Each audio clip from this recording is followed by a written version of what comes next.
लखै कोई मन का भरम भरोसे।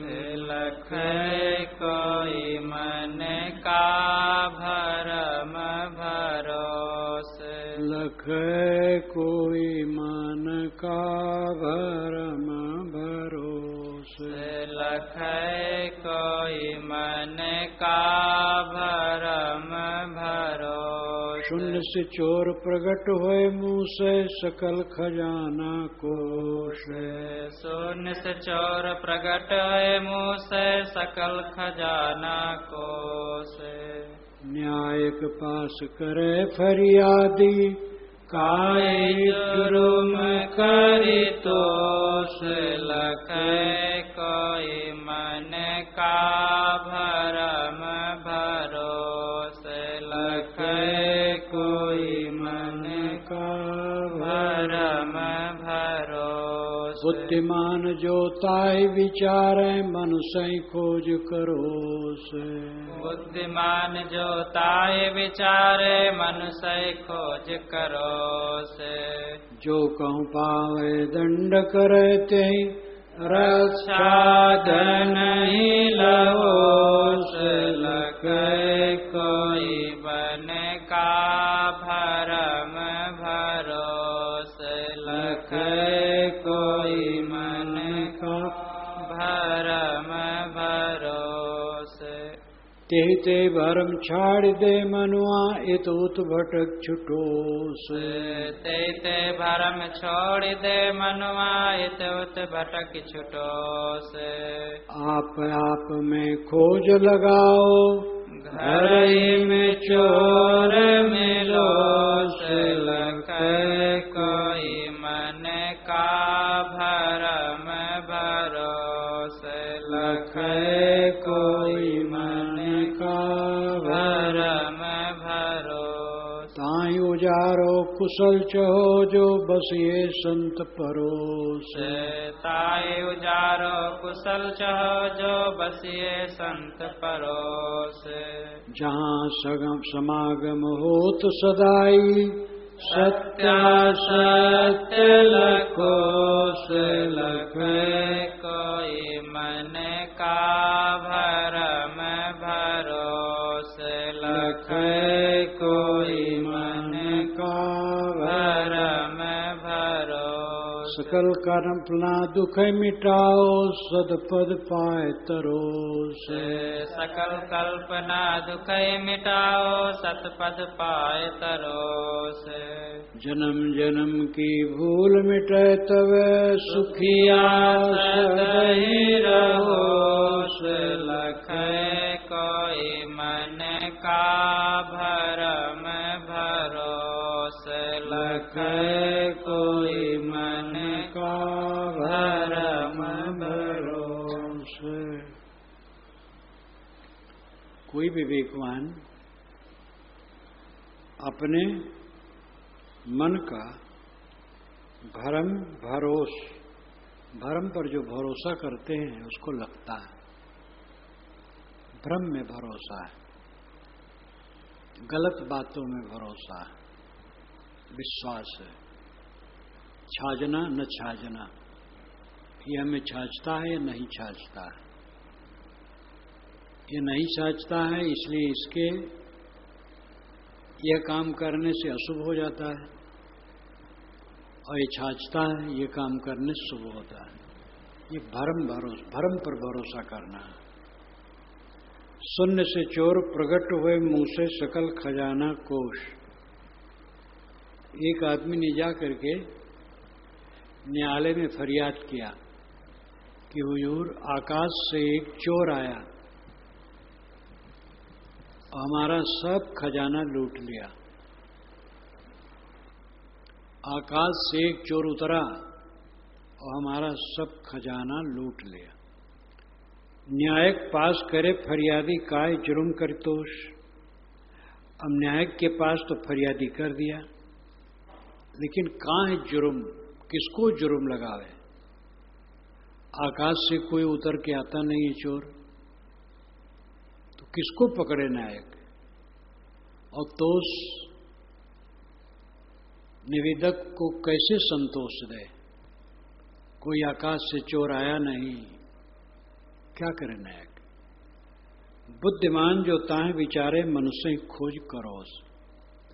बुद्धिमान विचार करते हैं और मनुष्य की खोज करते हैं। चोरी अगर हुई है तो आकाश से चोर नहीं आया है, धरती पर रहने वाला कोई मनुष्य चुराया है। इस प्रकार विवेकवान मनुष्य को खोजते हैं। जो कहूं पावे दंड करे ते रक्षा धनई लहोस। अगर कहीं पा गए चोर को तो उसको दंडित करते हैं और धन की रक्षा करते हैं। तेते भरम छाड़ दे मनुआ यथोत भटक छुटोस। ये उदाहरण है साहब का जो 4 पंक्तियों में उन्होंने दिया। अर्थ है कि कोई शून्य में अपशकुन नहीं रखा है। आकाश में कुछ ऐसा नहीं है जो आपको तकलीफ देने वाला हो। आपको तकलीफ देने वाला और सुख देने वाला आप ही हैं। अपने को न समझ करके गलत काम करते हो, दुखी होते हो। अपने को समझो, गलत काम न करो, दुखी न होगे। दुख तुम्हारा निमंत्रित है, तुमने स्वयं दुख बनाया है। अज्ञान, अविवेक, अंधविश्वास में पड़ करके तुम जलते हो। तेते भरम छाड़ दे मनुआ इतुत भटक छुटोस। ऐ मनुआ, भरम छोड़ दे, इधर उधर भटकना छुट जाएगा। आप में खोज लगाओ, घर हिम चोर मिलोस। अपने आप में खोज लगाओ तो तुम्हारे घर में चोर मिलेगा। तुम्हारे मन का अज्ञान चोर है, तुम्हारे मन का भ्रम, तुम्हारे मन की कल्पना चोर है और उसी ने तुम्हें व्यथित किया है। ताहि उजारो कुशल चहो जो बसिए संत परोस। अगर अपना कुशल चाहते हो तो अपने हृदय का भ्रम उजाड़ करके हटा दो और संत के परोस बसो। संत के पास जाओ, संत से मिलो। जहां समागम होत सदाई सत्यासत्य लखोस। जहां सदैव समागम होता है। समागम नाम समागम, आगम नाम आया हुआ। जो आए वो लोग हैं उनके साथ मिलना जुलना, सत्संग करना समागम।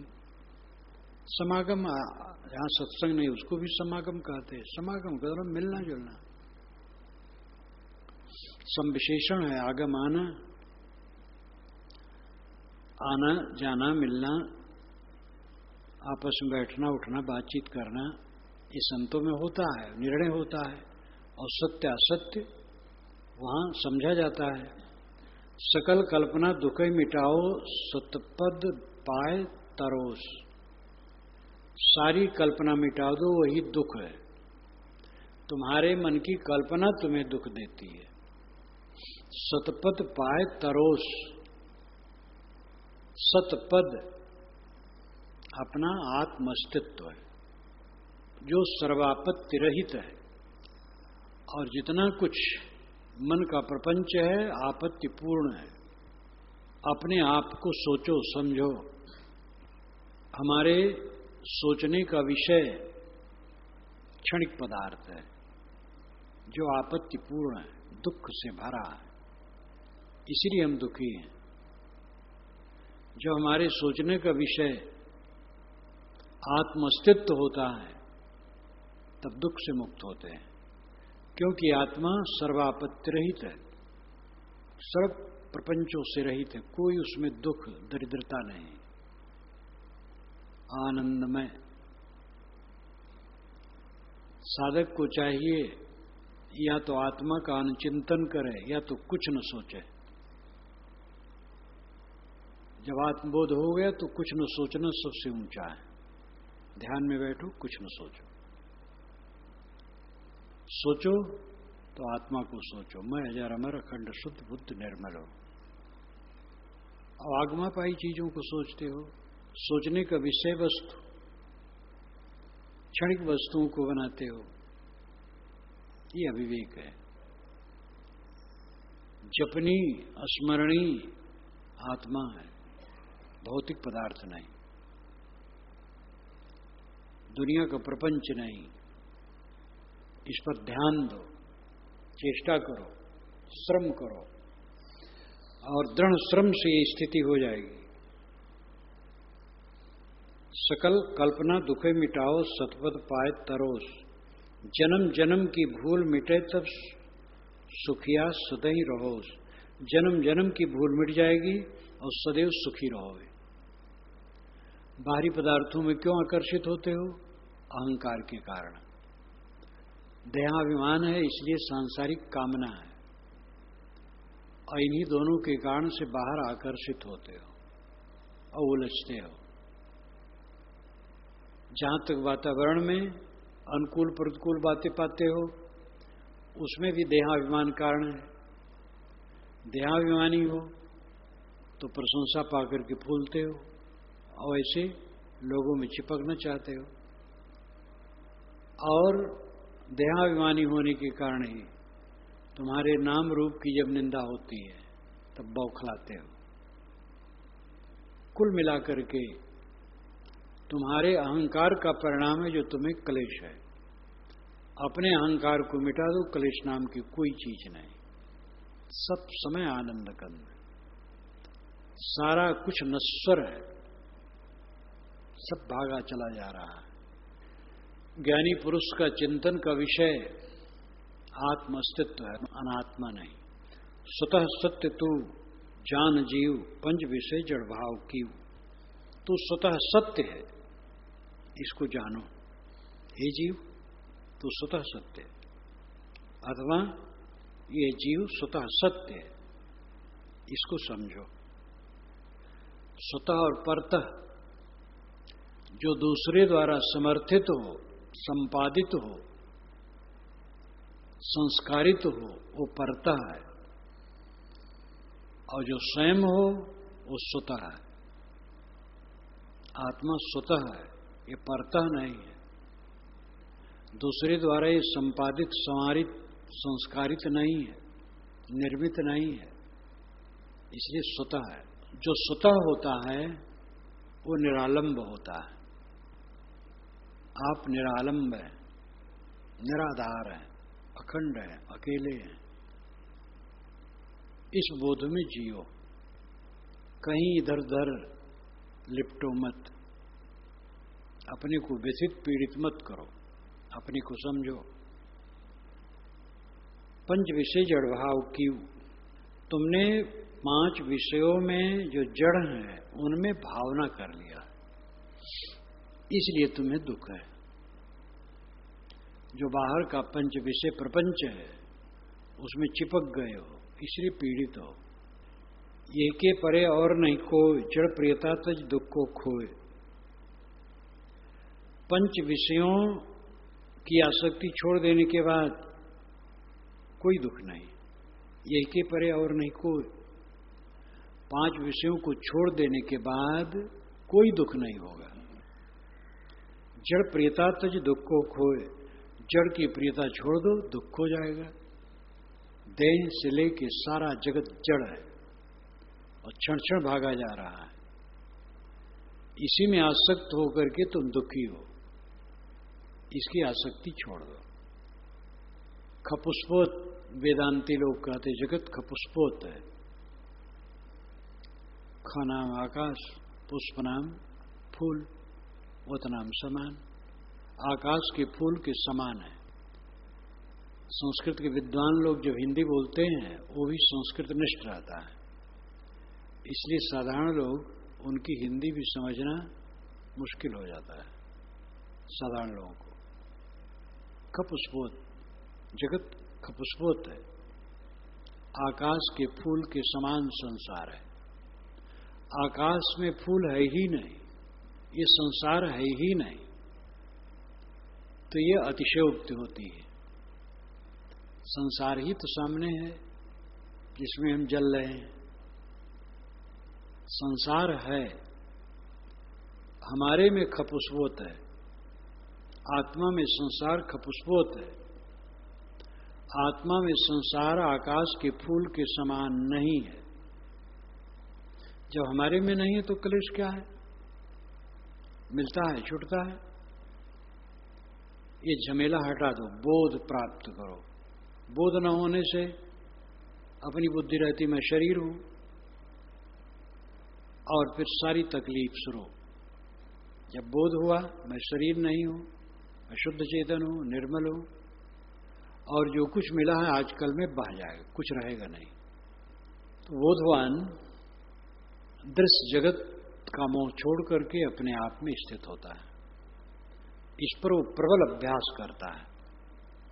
भक्ति ज्ञान वैराग्य इस त्रिवेणी में निमज्जन करता है। भक्ति जड़ है, जहां से ज्ञान उदय होता है, और ज्ञान वैराग की जड़ है। और भक्ति ज्ञान वैराग की त्रिपुटी जिसके जीवन में है और इसका दृढ़ अभ्यास है, तो थोड़ी देर में चित्त का मोर्चा झड़ जाता है, और जो पहली विवस्था थी वो विवस्था मिट जाती है। जड़ में तादात्म्य ये विवस्था है। चित्त में तादात्म्य मुख्य है। चित्त ही दृश्य है। चित्तवात शांत होने पर बाहर का दृश्य हमें प्रभावित नहीं कर सकता है। चित्तवात, वात नाम वायु, चित्त वायु शांत हो गया तो बाहर हमें कोई प्रभावित नहीं कर सकता है। भ्रम है जो अपने को हम जोड़ते हैं दृश्यों में, और उसमें मूल है अहंकार। अहंकार के नाते पीड़ित है। सब अहंकार छोड़ दो, बस काम बन जाएगा। लाओ जी जहां कहे हैं सारा ऑब्जेक्शन वह स्वीकार लेता है, सारी विपत्ति को अंगीकार कर लेता है। ऐसा साहस जिसमें हो, ऐसा वीर, उसका मोक्ष होता। कायर कूचर का नहीं होता। जो रोता रहता है,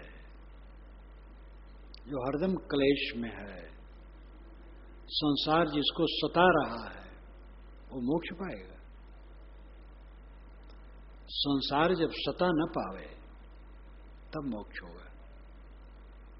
संसार हमें सताता है क्यों? क्योंकि हमारा अहंकार है।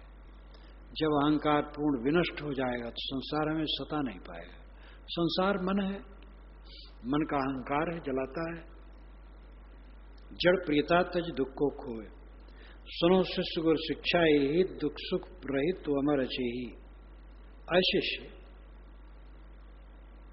गुरु की शिक्षा सुनो, वो यही है, दुख सुख रहित तू अमर अचे ही। दुख और सुख के झमेले से रहित तू अमर है और अचे ही है। चाहना रहित है, निष्काम है, निर्मल है। धीर क्षमा संतोष दया सत्यशील गुरु भक्ति लया। जीवन में शांति पाने के लिए काम करना होगा। धीर रहना पड़ेगा, घबराना नहीं। चाहे जैसी स्थिति आए कभी भी न घबराओ। क्षमा, विरोधियों के पर क्षमा कर देना। कितनी ही कोई शत्रुता करता हो, उसके प्रति अपने मन में कोई कुभावना न होना। संतोष, जो जीवन गुजर में प्राप्त हो उसमें संतोष। दया, दुखियों पर करुणा रखना। सत्य, स्वरूप का ज्ञान, सत्यवाणी, सत्यरानी, सत्यभाव में रहना। शील, कोमल भावना, किसी भी प्राणी को तकलीफ न देना। गुरु भक्ति, गुरु के प्रति समर्पण भाव। लया, इसको लो। इस हंस रहनी से तुम्हारी जीवन मुक्ति स्थिर रहेगी। ये हंस रहनी छूट जाएगी तो जीवन मुक्ति छूट जाएगी। अगर तुम घबरा जाओगे, धीर नहीं रहोगे, सब बिगड़ जाएगा। विरोधी क्षमा नहीं करोगे तो बैर की गांठ बनाओगे, प्रतिक्रिया में जलोगे। संतोष नहीं रहेगा, बिलबिलाओगे। दया नहीं रखोगे, कठोरता रखोगे, चित्त का उद्वेग बढ़ेगा। सत्य में स्थित नहीं होगे तो झूठ में तो बही रहे हो, दुख पाते ही हो।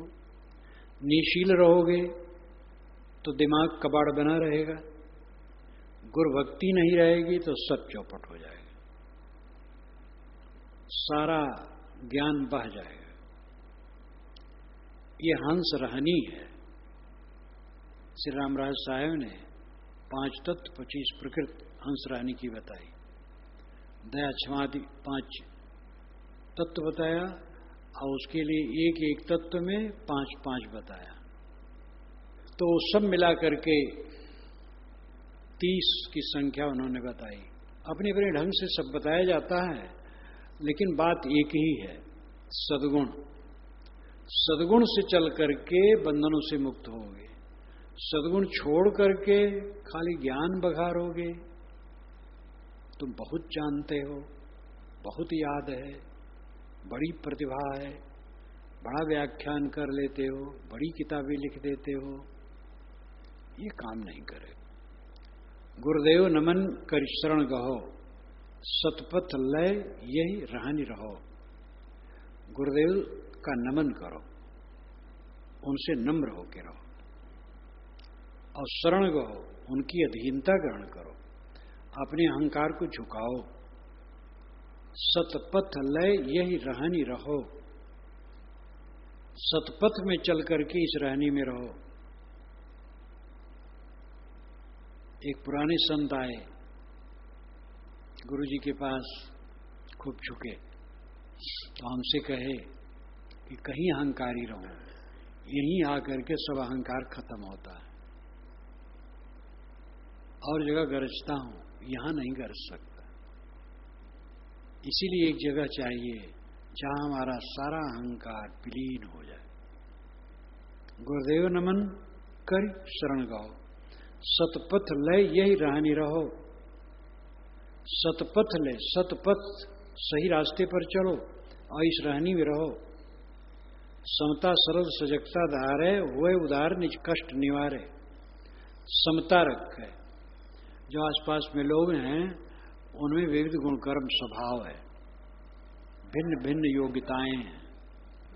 कोई कड़ा है, कोई नरम है, कोई कैसे है, कोई कैसे है, कोई बहुत सहनशील है, कोई थोड़ी में तुनुक जाता है, कोई लोभी लालची थोड़ा है, कोई अहंकारी है, कोई निर्वाणी है। ये सब होता है, इसमें समता रखो, सबको सह लो। समता, सरल, सरलता धारण करो, सरल रहो। मनुष्यता का मुख्य लक्षण है सरलता, अंदर बाहर एक कपट रहित। इसीलिए कहीं कहीं कहा जाता है संत को समझना सरल है, असंत को समझना कठिन है। क्योंकि असंत वक्र होता है, वो ऊपर कुछ और भीतर कुछ होता है, इसलिए समझना कठिन होता है। और संत अंदर बाहर एक कांच सरीखा साफ, तो उसको समझना बहुत सरल है। ये भी कहा जाता है कि संत को समझना बड़ा कठिन है। जो कोई कहे संत हम चीन्हा, तुलसी हाथ कान दे लीना। तुलसी ने कहा है कि नहीं कहा है पता नहीं, लेकिन हो सकता कहीं हो, या प्रेमियों ने उनका नाम लगा के बना लिया हो। कबीर के नाम पर तो बहुत बना है लोगों द्वारा। जो कोई कहे संत हम चीन्हा, तुलसी कान हाथ दे लेना। अगर कोई कहा मैं संत को पहचानता हूं, संत पहचान लिया, तो तुलसीदास जी कान में उंगली डाल लेते हैं कि भैया मैं तो नहीं पहचान पाता हूं। अब क्या भाव लेके कहे। किसी को हम संत मानते हैं तो बढ़िया है, लेकिन असंत को संत मान लिए, बड़ा भड़ंगी भगवान बना बैठा है, तो मूर्खता ही होगी। और ये सब समय रहा है, आज ही नहीं, गोस्वामी जी के जमाने में भी रहा है। इसलिए उन्होंने खूब कहा इसको भी रामायण में, जाके नक्श की जटा विशाला, ते तापस कर काल कराला। नक्श की जटा विशाल है तो तापस वही है कलिकाल में। कीर सरिस बाणी पढ़त चाखन चाहत खाण, मन राखत वैराग मा घर मा राखत राण। तीर्थों में जो तब होता था अब होता है। देख कर गोस्वामी जी, और गोस्वामी जी तो चरित्रवान थे, भावना में कुछ इधर उधर लगे हों, लेकिन जीवन से तो चरित्रवान थे, वैराग्यवान थे। तो एकदम कबीरी भाषा, कीर सरिस बाणी पढ़त चाखन चाहत खाण, मन राखत वैराग मां घर में राखत राण। मन में अहंकार में वैरागी हो, घर में राण रखता है। सुर सदन तीरथ पुर निपट कुकाज कुलाज, मनो मवा से मारी कल राजत सहित समाज। सुर सदनन देव मंदिरों में, तीर्थों में, पुरियों में, निपट कुकाज कुलाज, महान निर्लज्जता पूर्वक कुकर्म हो रहे हैं। मनो मवा से मारी कली राजत सहित समाज। मानो कलिकाल किला रोप करके अपनी सेना के सहित वहां टिका है। कोई भी तीर्थ स्थल हो, प्रयागराज, तीर्थराज प्रयाग कहा जाता है, यहां किसके लिए प्रतिबंध है? कोई जमीन खरीदे बनावे और भेज धरे। भेज देने वाले गुरु भी खूब है, और बिना भेज दिए भी भेष बना लेगा, भेष बना लेगा, स्वयं भेष सुवेश। बुद्धिमान है, तेज तर्रार है, भगवान बन के बैठ गया और दुआ ताबीज करने लगा, आशीर्वाद देने लगा, भीड़ इकट्ठी होने लगी। शहीदों के मजारों पर लगेंगे हर वर्ष मेले, वतन पे मरने वालों का ही बाकी निशा होगा। ये सब हम जुलूस में गाते थे हम लोग, जब कांग्रेस का जुलूस चलता था, सभा होती थी तो गाते थे। भारत आजाद होने के पहले और बाद भी, भारत आजाद होने के पहले भी गाया जाता था, कहा जाता था। हर समय पुलिस पकड़ती नहीं थी। जब विशेष आंदोलन होता था, सरकार समझती थी वो गड़बड़ बहुत ज्यादा हो जाए, तब धर पकड़, तब बेचारे सब चुप भी हो जाते थे, क्योंकि मार पीट और जेल जाना बेकार में सबको। शहीदों के मजारों पर लगेंगे हर वर्ष मेले। देखो है, चंद्रशेखर आजाद शहीद हुए पार्क में, उनकी मूर्ति खड़ी है। उनकी प्रतिज्ञा थी कि अंग्रेजों की गोली से मैं नहीं मरूंगा और अंग्रेजों को अपने देह को छूने नहीं दूंगा जीते जीते। और वैसे हुआ। जब अंग्रेज लोग पता पाए और सेना वहां भेजे, गोली चली तो जितनी गोली रही वो चलाते रहे, और जब एक बची तो अपने सीने पर लगा लिए स्वयं। मरने पर ही वो अंग्रेज छू पाए उनको। लेकिन जिस दिन शहीद हुए हैं उस दिन वहां जाकर के देखो कितना मेला लगता है। लेकिन एक भड़ंगी बाबा बैठ जाए, रिद्ध सिद्ध देने वाला, फिर देखो मेला। महाधूर्त बदमाश, फिर मेला देखो। मर जाने के बाद भी मेला लगेगा, मर जाने के बाद और सिद्ध हो जाते हैं। दुनिया ऐसी अंधी है कि सत्य को नहीं पूछ पाती, झूठ को पूछती। सरल बनो, सजगता रखो, सावधान। ये मन बड़ा प्रपंची है, अनित्य वस्तुओं का स्मरण न कराने पाए और प्रतिक्रिया का स्मरण न कराने पाए। मन में प्रतिक्रिया होना नरक है और अनित्य वस्तुओं का स्मरण होना नरक है। इन सबसे अलग सरल पवित्र आत्मभाव में रहो। होए उदार निज कष्ट निवारे, उदार होकर के निज कष्ट का निवारण करो। उदार विचारों को समझने में उदार रहो, कंजूस न रहो, संस्कारों में चिपके न रहो, अपने कष्ट का निवारण करो। गहे नहीं कोई बंधन जग के, भूल न जाए मोह में धंस के। जगत का कोई बंधन न ग्रहण करे, जिसे उलझन हो, अशांति बढ़े, ऐसा बंधन, ऐसी कोई चीज न पकड़े। भूल न जाए मोह में धंस के, कहीं भी मोह में धंस के न भूले, कहीं मोह न करे। कुछ रहने वाला नहीं है, किसका मोह करे। तन उदास सब भोग तुझ सद विवेक मन काज, ताहि कराओ प्रेरिय चैन सजे दुख साज। तन उदास, शरीर से उदास रहो। ये शरीर नरक की पोटली है, दुख का घर है। इसमें अपनी अस्पृहा न रखो। स्वच्छ रखना ठीक है, भोजन पानी देना ठीक है, इसकी व्यवस्था ठीक से रखना ठीक है, क्योंकि झेलना है। जब तक शरीर है तब तक इसको झेलना पड़ता है। और कुछ हठ लोग करने वाले जो हठ करते हैं फिर दुख पाते हैं, तो उनकी साधना तपस्या में भी खलल होता है। हम लोग भरत कुंड में थे, बदरसा में। बदरसा से पूरब और उत्तर कोण पर हम लोग निकलते थे। मौर्य परिवार यहां रहते थे वहां से, और उसी तरफ एक कुआं है, आज भी वो कुआं है, और एक चौबाहा है, मुसाफिर बैठे उठे, अभी भी अवशेष है वो। तो वहीं पर हम लोग सुबह शाम बैठते थे। मैं बैठा था चबूतरे पर, एक भक्त एक संत को लेकर के आए।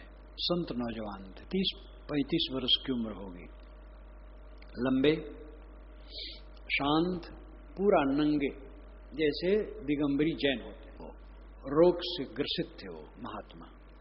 ले गए थे डॉक्टर के पास, हठ साधना में पड़ गए थे। नंगा रहे वो भी खराब लगे, नंगा ऐसे खड़ा रहे, एक सूत शरीर पर न रहे, कौन समझदारी।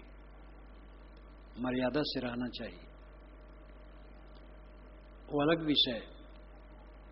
हठ साधना में कोई हठ करेगा तकलीफ होगी, एक एक बीमारी पकड़ लेगी, फिर उसे छुट्टी नहीं होगी। इसलिए संयम और संतुलन से रहे। बसैया में गुरुदेव जी थे, श्री विशाल साहब। गांव में हम लोग रहते थे, बसैया की उत्तर कुटिया थी, वहां पर साहब रहते थे। तो रोज सुबह उठूं, अपने साथियों के साथ जाऊं, गुरु जी की बंदगी करूं, तब उधर जाऊं। यद्यप नियम नहीं था बंदगी करने। उनके साथ में नित्या साहब, हितकर साहब, जो मुख्य हर समय रहते थे, और बाकी कई लोग रहते थे। वो भी कहते थे, साहब उठते हैं हम तो बंदगी नहीं करते। जब सब संत बंदगी करते हैं शाम को, तभी उसे हम बंदगी करते हैं, उठ के सेवा में लग जाते हैं। लेकिन मैं बंदगी करता था, तो साहब कुछ नहीं कहते थे। ठंड का समय था, तो हल्का साल ओढ़ करके जाऊं। 2 दिन बीता, तीसरे दिन फिर साहब देखे, कहा कि यही साल ओढ़ते हो रात में? हम कहने से और है, ये बाहर का है। कहे ठीक। तो कहे देखो, ये शरीर को संभाल के रखना है, एकांगी नहीं करना है, नहीं तो कष्ट होगा। तो जो बिना विचार के ज्यादा साधना में लग जाते हैं, एकांगी, उनको तकलीफ हो जाती है, और फिर दवाई पानी परहेज के चक्कर में साधना में विघ्न आता है। स्वाभाविक रोग आ जाए तो सहने होगा, लेकिन अपने दुरुपयोग से हो, ये तो बहुत गलत है। इसलिए देह की रक्षा विवेक पूर्वक करना चाहिए। रक्षा करते उसको समझना चाहिए है ये नरक की पोटली, दुख का घर। और इसकी विशेषता यही है कि इसमें रह करके साधना करके मोक्ष प्राप्त किया जा सकता है, मोह से रहित होकर शांत लिया जा सकता है। ये इसकी विशेषता है। तन उदास, शरीर से उदास रहो, सब भोग तज, और सभी भोगों को छोड़ दो। जहां तक सुख मान करके पदार्थों में चिपकाहट है, वो सब छोड़ दो। गुजर बसर भी उदास होके करो। सद्विवेक मन काज, मन का काम सद्विवेक में है, सद्विवेक से रहो, तब मन का काम बनेगा, मन ठीक होगा। ताहि कराओ प्रेरियव, जे न सजे दुख साज। सद्विवेक द्वारा मन को प्रेरित करके उससे ऐसा काम कराओ जिससे ये दुख का साज फिर न सजे, ये पूरा दुख का घर शरीर फिर न मिले। ये बात समझ में आना, देहाध्यास ऐसा है कि फिर देह मिले।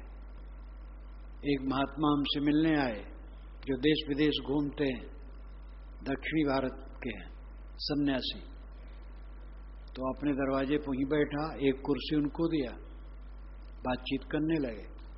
कहे मैं भारत में घूमता हूं, और बहुत हिस्से में आपकी पुस्तकें मुझे मिलती हैं, पढ़ता हूं, आपकी उदारता से बहुत प्रभावित हूं। आप और इस अभियान को चलाइए। तो बहुत बहुत बातें कहते रहे, अपनी हिस्ट्री भी बताते थे कि कैसे हम वहां पर रहे, दीक्षा हुई थी जगतगुरु यहाँ, जहाँ का बाउंडर बहुत मचा था अभी कुछ वर्ष पहले, वहीं के वो दीक्षित हैं। तो कहे वहां दिन भर ये पाठ ये पूजा ये पाठ ये पूजा, मैं घबरा गया तो छोड़ दिया, तो चल दिया, अब स्वतंत्र रहता हूं। और एकता पर उनकी बड़ी भावना थी, हिंदू मुसलमान कुछ नहीं, मनुष्य की एकता। यद्यपि ये जगतगुरु लोग तो हिंदुओं में ऊंच नीच की भावना, और ब्राह्मण, एक बहुत बड़े विद्वान काशी के जब उनका निमंत्रण हुआ बिहार में, तो उन्होंने शर्त रखी, किसी उच्च ब्राह्मण की जमीन में मेरा कैंप लगना चाहिए निवास के लिए।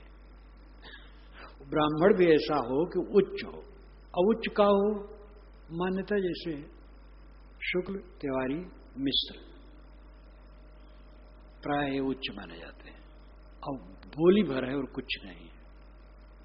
अन्य ब्राह्मण कहलाने वालों में भी अच्छे होते हैं, इनमें भी खराब होते हैं, लेकिन रूढ़ी है। हेतु उसमें कुछ है कि इसके गोत्र के उत्पादक जो ऋषि थे बहुत पवित्र, बहुत योग्य थे, बहुत प्रतिभावान, सब प्रकार से संपन्न थे, और उसके प्रभाव से वो चला आ रहा है, जैसे श्री पूर्ण साहब, श्री विशाल साहब। लेकिन अब उनकी परंपरा में क्या वैसे सब है? तो इस प्रकार एक महिमा होती है किसी विशेष के नाते, और रूढ़ी हो जाती है। तो कहें उच्च ब्राह्मण, पंक्ति पावन तो नहीं कहे, क्योंकि पंक्ति पावन तो कुछ होते हैं, पंक्ति पावन भी एक बकवास है और कुछ नहीं। जो भी यहां जब जाते हैं गोरखपुर, तो वहीं बिल्डिंग पंक्ति पावन की खड़ी है। पंक्ति पावन को मैं अच्छी तरह से जानता हूं बचपन से, पंक्ति पावन कुछ नहीं। तो आज के युग में उन्होंने कहा, उच्च ब्राह्मण की जमीन में मेरा कैंप लगे। तो कहे महाराज, वो तो कबीर आश्रम है, उसमें देना है जगह। ये तुर्की की बात है, तुर्की मठ, बड़ा मठ है। तो पता नहीं फिर गए कि नहीं गए, आज के युग की ये बात है। लेकिन वो महात्मा हमारी एकता से बहुत प्रभावित है। हाँ, तो बात ये, हमारी पुस्तकों में वैराग और मोक्ष की बात बारंबार आती है, तो उसी को लेके कहे, मुक्त हो जाए, निष्क्रिय हो जाए, फिर देह न धरे, क्या फायदा होगा? पत्थर से पड़ा रहे, आवे फिर देखे। और फूल खिला था, कहे देखो फूल देख रहे हैं, आनंद आ रहा है, पेड़ पौधे लगे, हरा भरा है, देह धरे, आवे देखे, सब आनंद हो। मैं मुस्कुराता रहा, कुछ नहीं बोला। और फिर देश विदेश से घूम करके अब की बार आए, मिले तो सुन्न जैसे रहे, रोग हो गया था, उसमें ठंडी हो गई थी, और एकदम विचित्र। मैंने ये नहीं कहा कि मोक्ष की जरूरत है कि नहीं, भाषण किए थे तो बेचारे जैसे रूढ़ है वैसे बोल दिए, तो इसलिए भड़के भी थे। तो मैंने समाधान किया था कि वो रूढ़ जैसे बोल दिए, हो भड़कने की कोई जरूरत नहीं। जिस दिन मैं बोला था उस दिन भी वो आए थे, बैठे थे कुर्सी पर। तो फिर से आवे, देह धरे, फूल पत्ती देखे, सब संसार देखे। ये जाध्यास का रोग ऐसा है, घोर अविवेक, घोर अविवेक। नरक के सिवा क्या है देह में, और जीवन में नरक के सिवा क्या है? नींद खुलते ही जो बोध में स्थित नहीं है, क्या सोचता है? प्रतिक्रिया, भय, तृष्णा, मानसिक खिंचाव, यही नरक है। जो बोध में दृढ़ है, खिंचाव जिसका खत्म है, स्वरूप भाव में है, परमानंद है। लेकिन फिर भी जब तक देह में है, सावधानी बरतो, देह की झंझट तो है ही है। देह भी नहीं रहे तो आनंदमय, सर्वापत्ति रहित ही आनंद है। ये वेदांती लोग भी कहते हैं। आनंद आनंद बहुत कहते हैं, लेकिन अंत में परिभाषा देते हैं सर्वापत्ति रहित रहना आनंद है। करपात्री जी महाराज ने भी एक बार कहा सर्वापत्ति रहित रहना ही आनंद है। कोई आपत्ति नहीं, कोई परेशानी नहीं, कोई उद्वेग नहीं, यही आनंद है। और आनंद क्या? ताहि कराओ प्रेरिय जेहि न सजे दुख साज। विवेक द्वारा अपने मन को प्रेरित करके ऐसा काम कराओ उससे जिससे फिर ये दुख का साज शरीर न बने। मन बहिलावन शब्द न बोलो, नहीं सुनता ही को खोलो। मन को बहलाने के शब्द न बोलो। विषय वासनाओं में जो बहलाया जाता है, रमाया जाता है, ऐसे शब्द न बोलो। नहीं सुनता ही को खोलो। और ऐसे वचन सुन करके अपने हृदय को खोलो ना, यानी खुश न हो। सांसारिक पदार्थों के आकर्षण के वचन कोई न कहो। अगर कोई कहता है सुनो तुम, तो उसमें खुश न हो, उधर उन्मुख न हो। संयम करो मनन को तैसे। इसी तरह अपने मनन का संयम करो। इंद्रियन क्रिया समारो ऐसे, वैसे इंद्रियों की क्रिया भी समारो। अपनी इंद्रियों की क्रिया भी ऐसी न करो जिससे बाहर बहाव हो। निस्वरूप ठहरो तत्काला, सब सुख भास तजोलक जाला। तत्काल अपने स्वरूप में ठहरो। स्वरूप में ठहरना क्या है? आत्म विचार में रहना स्वरूप में ठहरना है। संकल्प शून्य होना स्वरूप में ठहरना है। आत्म विचार में रहो तो अपने आप में ठहरा है। समय समय से संकल्प शून्य हो जाओ, आप में ठहरा है। सजग रहो, दृश्य का अभाव साक्षी भाव में रहो, आप में ठहरा है। मन को सदैव अलग देखते रहो, मन के साक्षी रहो, यही स्वरूप भाव में ठहरना है। और ये निश्चय रखो कि देह, मन, इंद्रियां सारा कूड़ा कचरा और इसका संबंध नरक है। इससे निवृत्त शुद्ध बुद्धमय मंगलमय हो। ये भाव जब रहेगा तो स्वरूप भाव में साधक रहेगा। सब सुखभास तजोलक जाला। सारा सुखभास जाल समझ करके त्याग दो। सुखभास का मतलब सुख का आभास, पदार्थों में जो सुख की प्रतीत होती है, इसको जाल समझ करके त्याग दो। सकल विघ्न जड़ गुण को धारे, ता खोजत सुख निज को हारे। सकल विघ्न जड़ गुण को धारे। जड़ के गुण, विषय, शब्द, स्पर्श, रूप, रस, गंध, ये सारे विघ्नों को धारण करते हैं। सारे जड़ पदार्थ विघ्न से भरे हैं। ता खोजो सुख निज को हारे। अपने को हार करके वहां सुख खोजते हो। संसार के सारे पदार्थ विघ्न से भरे हैं और उसमें तुम सुख खोज रहे हो। जय हित जड़ ध्यान को पेशा, सो तो आप रहो जो शेषा। जिसके लिए तुम जड़ का ध्यान करने का पेशा बनाए हो, जय हित जड़ ध्यान को पेशा, जिस सुख के लिए तुम जड़ पदार्थों का ध्यान करने का पेशा अपनाए हो, सो तो आप रहो जो शेषा। वह सुख तो तब होगा जब सब छोड़ करके अपने आप शेष रह जाओ। सारे विषयों को छोड़ दो, अपने आप शेष रह जाओ, तब असली सुख मिलेगा। और जड़ पदार्थों में जो पेशा बनाओगे ध्यान करने का, दुनिया की वस्तुओं में राग करोगे, वो छिन्न भिन्न परवश। दय जड़ पीठ आप में रहिए, तब तो ही प्राप्त हो जो चाहिए। जड़ से पीठ दे दो, अब अपने में रहो, फिर देखो जो तुम्हें चाहिए वो प्राप्त हो जाएगा। दय जड़ पीठ आप में रहिए, तब तो ही प्राप्त हो जो चाहिए। जड़ की तरफ पीठ कर दो, दृश्य की तरफ से मुड़ जाओ, अंतर्मुख हो जाओ, फिर तुम्हें जो चाहिए वो मिल जाएगा। क्या चाहिए? परम संतोष, वो मिल जाएगा। सब असमंजस छूटे तब ही स्वतः स्वतंत्र राज्य हो। जब स्वतः स्वतंत्र राज्य होगा स्वरूप भाव में निरंतर निमग्नता होगी, तब सब असमंजस छूट जाए। असमंजस न खींचतान, भय, कुछ नहीं रहे, निर्भय। बोधवान निरंतर मृत्यु को देखते हैं और अनंत जीवन मुक्ति का वे अनुभव करते हैं। देह में रहते रहते सब समय वो देह के अंत को देखते हैं। आवाज ही देह का अंत है, आवाज ही से अनंत काल तक संसार हमारे में नहीं है।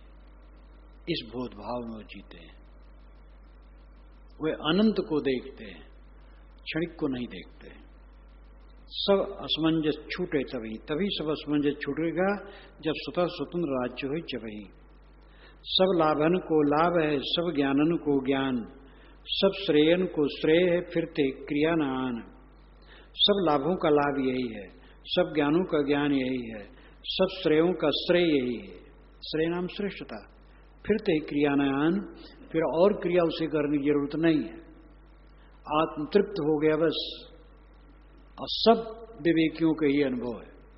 यस्तो आत्मरत रेव स्यादात्म तृप्तश्च मानवा आत्मन्येव च संतुष्टस्तस्य कार्यम न विद्यते। यस्तो आत्मरत रेव, जो आत्मा में रत है, आत्मलीन है। स्यादात्म तृप्तश्च मानवा, जो मानो आत्मा में तृप्त है। आत्मन्येव च संतुष्ट, और जो आत्मा में संतुष्ट है, तस्य कार्यम न विद्यते, उसको कुछ करना बाकी नहीं। आत्म तृप्त हो गया बस, पूरा, कुछ करना बाकी नहीं। अब जो कुछ करता है वो देह गुजर मात्र के लिए है या सेवा के लिए है, दूसरे भी ही तो। अब अपने लिए कुछ करना बाकी नहीं रहा। तृप्त काम, आप्त काम, पूर्ण काम, निष्काम, अकाम। मुक्त हो मन बंध से धरो नहीं फिर दे, मानुष तन को लाभ ये करिए सही सने। शरीर का बंधन छूट करके मुक्त हो जाओ। मुक्त हो मन बंध तज, मन के बंधन मोह को छोड़ करके मुक्त हो जाओ। धरो नहीं फिर दे, फिर से ये दुखदाई देह न धरो। मानुष तन को लाभ यही मनुष्य शरीर का लाभ है। करिए सहित स्नेह, इसी में स्नेह रखो, ये काम करने में इसी में लगाव रखो। आसक्ति जग की त्यागने में धीर हिम्मत क्यों तजे, ऊवे न घातक जगत से हित कर गुरु से क्यों लजे। सब दुर्दशा सही भोग चई, क्यों साधना में नहीं रजे। सत्य तुझे सत्य की नित जानिया, गुरु पद भजे।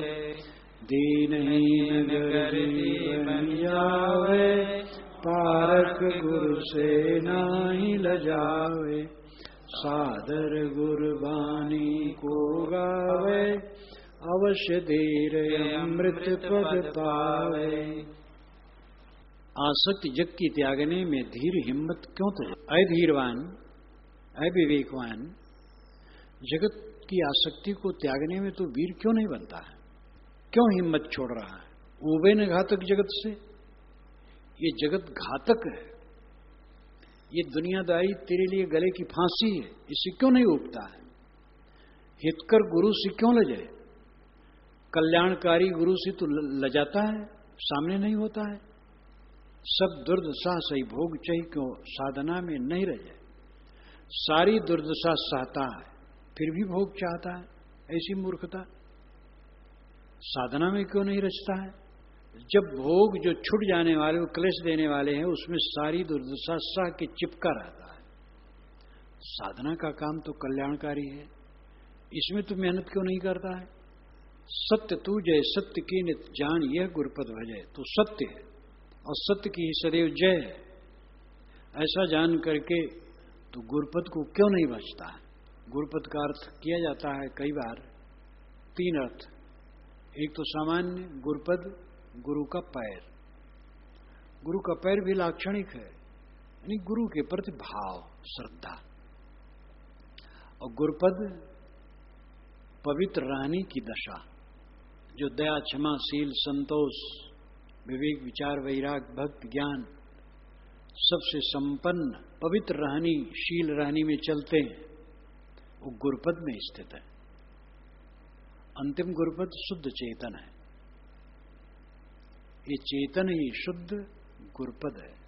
तो गुरु जो देहधारी है उसके प्रति श्रद्धा, ये प्रथम गुरुपद में स्नेह है। और गुरुपद पवित्र रहनी में स्नेह है। पवित्र रहनी ही गुरुपद है और उसमें टिकना, अवंतः स्वरूप में टिकना, गुरुपद में टिक जाना है। दीनहीन गर्जी बन जावे, पारक गुरु से ना हिले जावे। पारखी गुरु से लज्जा न करे, उनके सामने दीनहीन गर्जी बन जाए। सादर गुरु वाणी को गावे, गुरु की वाणी आदर पूर्वक गावे, मनन करे, चिंतन करे, अवश्य धीर अमृत पद पावे। फिर वह धीरवान व्यक्ति, विवेकवान व्यक्ति अमृत पद स्वरूप स्थित को प्राप्त करेगा।